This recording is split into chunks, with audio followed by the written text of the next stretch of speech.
Welcome, bros and brosovines. My name's Albrecht von Stalin, and today I'll be talking about the ideal monarchist system for a country like the Philippines. At one point or another, this topic will be asked. Before things get really weird, let's go! A few years ago, I went to my grandfather's grave to commemorate November 1st. As I was going home, I had a strange thought. What if the Bangsamoro lands are monarchies again but under a republic this time? There is legal precedent for this in the Philippines' southern neighbor, Indonesia. While Indonesia is a republic, there are ceremonial monarchies within it.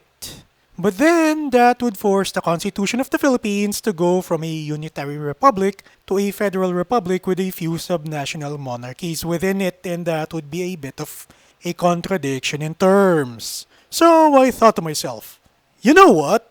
What if the entire country is a monarchy to begin with? The politicians have been messing things up over the last few decades.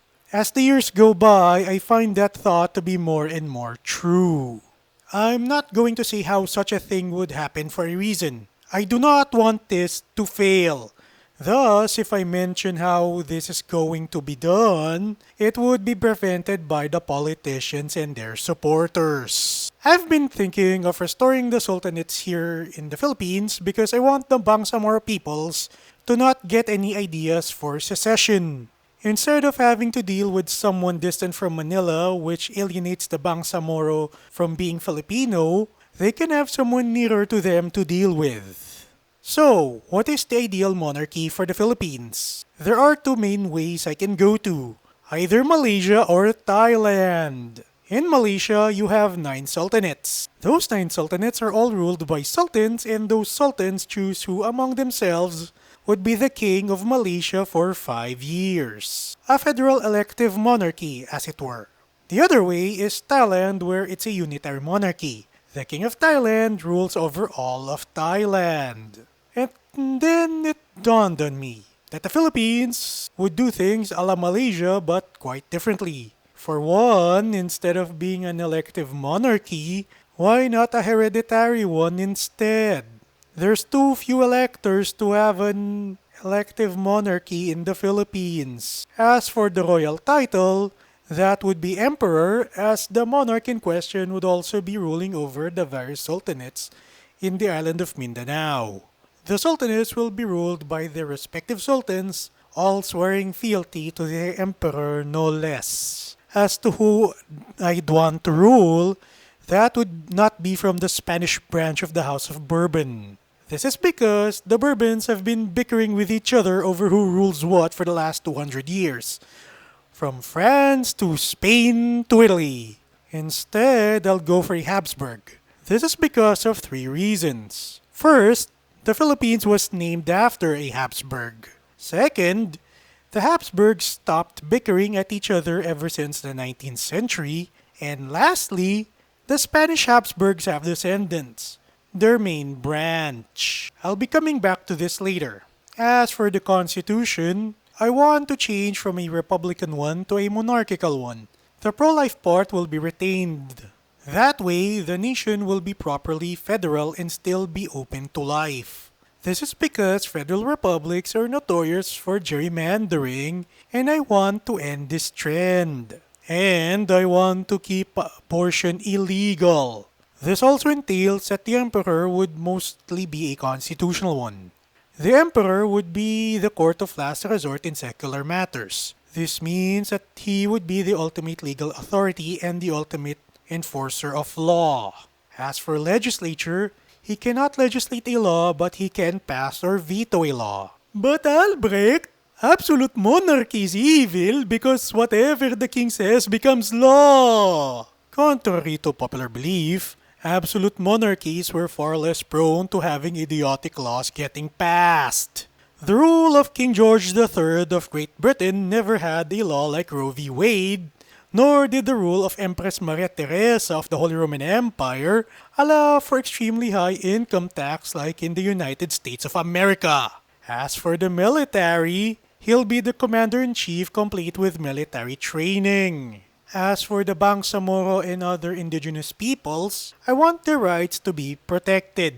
This cannot be done with the current political order because the politicians are notoriously incompetent at best. This brings me to a rather strange point.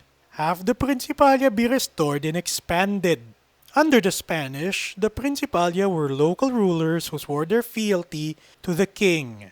Restoring this is not enough, however. I also propose that this should be expanded to include tribal leaders and Bangsamoro noblemen.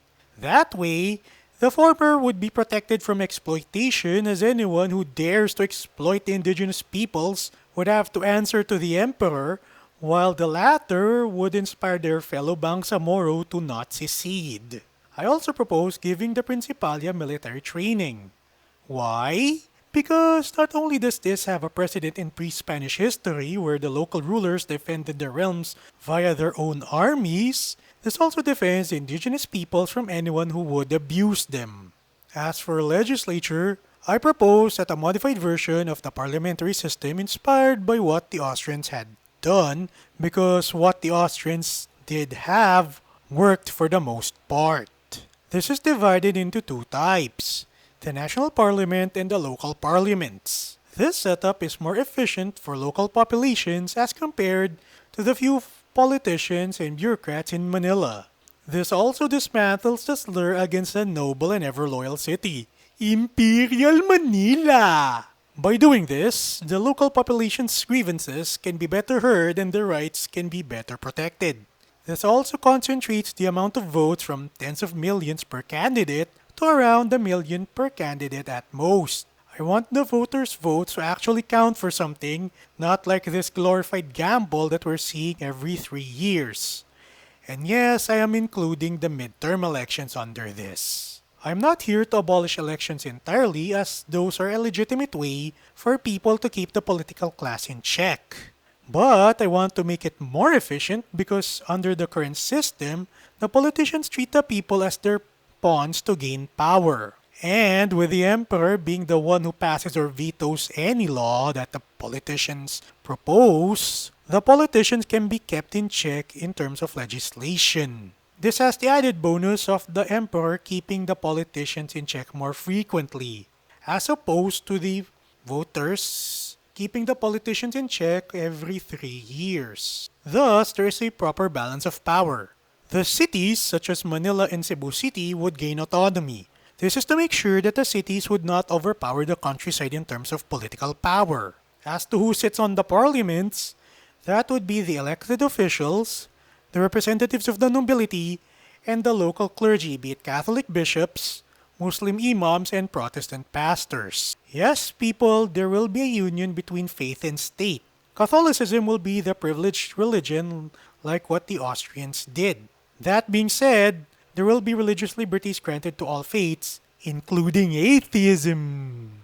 As to why I chose Catholicism being the privileged faith, this is because Catholicism is the religion where the values of the country are based upon. In my opinion, the emperor should be a Catholic layman from the House of Habsburg.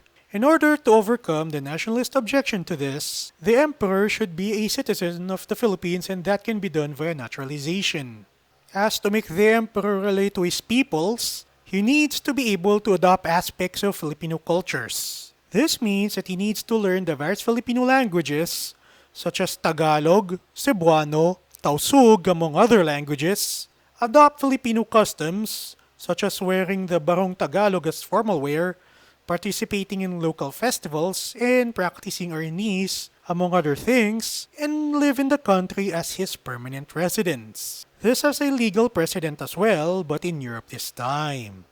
During the 19th and early 20th centuries, Romania, Greece, Bulgaria, and Albania all broke free from the Ottoman Empire. In order to rule those lands, the Romanian, Greek, Bulgarian, and Albanian national assemblies invited German princes to rule over their lands. These German princes became the kings of their respective lands, complete with them adopting local cultures and even converting to the local churches. Except of course for Albania, as the first modern Albanian nation was the Principality of Albania, and the guy who became the Prince of Albania was a lifelong Protestant, while Albania tends to be split between Catholicism in the north and Islam along with Eastern Orthodoxy in the south.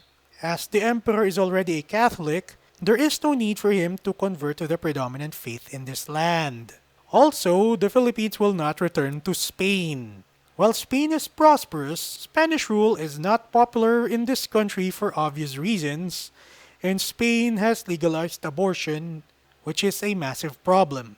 Putting the Philippines into Spain means that abortion will be made legal in the Philippines. I do think that the Philippines can learn from the lessons of the Austro-Hungarian Empire during the early 1900s before World War I, namely federalism, monarchism, and religion. During that time, there was a plan to federalize the empire under the United States of Greater Austria. This sadly didn't become a thing because Blessed Karl of Austria lost the war. But I do think that this can be done in the Philippines as I've stated earlier.